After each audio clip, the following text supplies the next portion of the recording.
Muslimin rahimakumullah, kita awali dengan ta'awuz dan basmalah. A'udzubillahi minasyaitonirrajim. Bismillahirrahmanirrahim.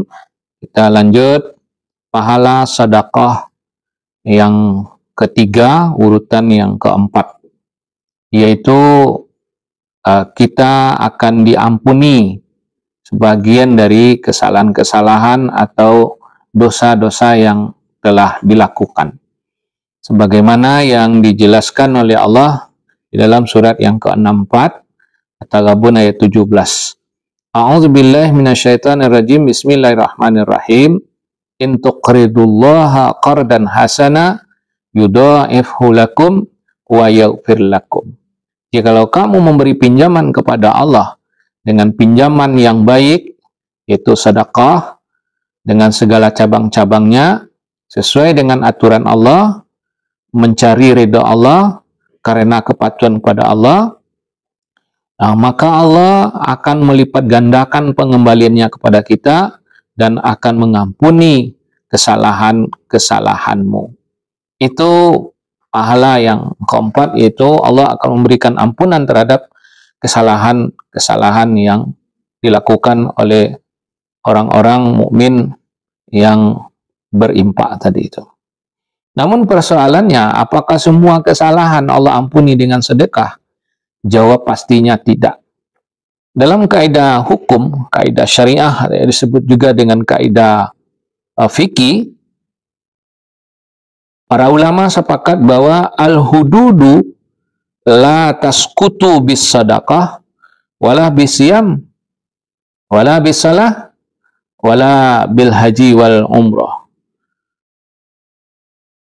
Masalah hudud itu tidak selesai dengan sedekah, tidak juga dengan puasa, tentu tidak juga dengan salat, haji, dan umroh atau ibadah-ibadah yang lain.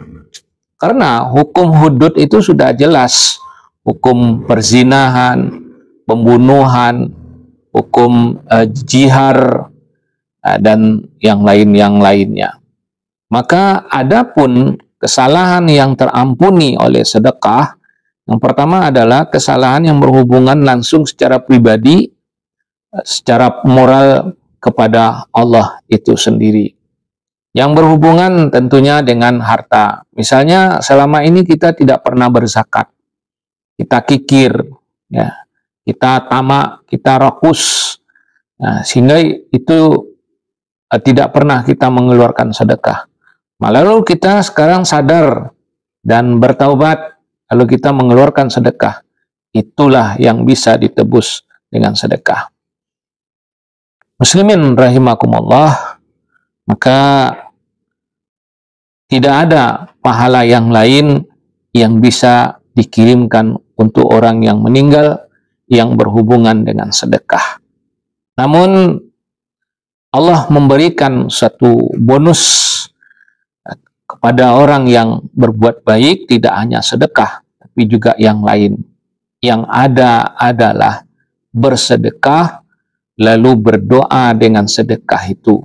Nah, disitulah bolehnya kita menempatkan bahwa sedekah itu merupakan wasilah untuk memohonkan ampun kepada orang-orang yang kita cintai, yang telah mendahului kita. Hanya itu yang bisa dilakukan. Sementara sedekah atas nama orang yang sudah meninggal itu tidak pernah diajarkan oleh Al-Quran, tidak pernah dilaksanakan oleh Rasul dan para sahabat. Padahal keluarga Nabi sendiri seperti paman beliau Hamzah, seperti juga Khadijah, itu lebih dahulu meninggal daripada beliau. Tapi beliau tidak pernah bersedekah atas nama mereka. Begitu juga Nabi Ibrahim, Nabi Nuh, dan nabi-nabi sebelum Nabi Muhammad. Tidak pernah terdapat informasi bahwa ada penggantian syariat untuk orang yang telah meninggal.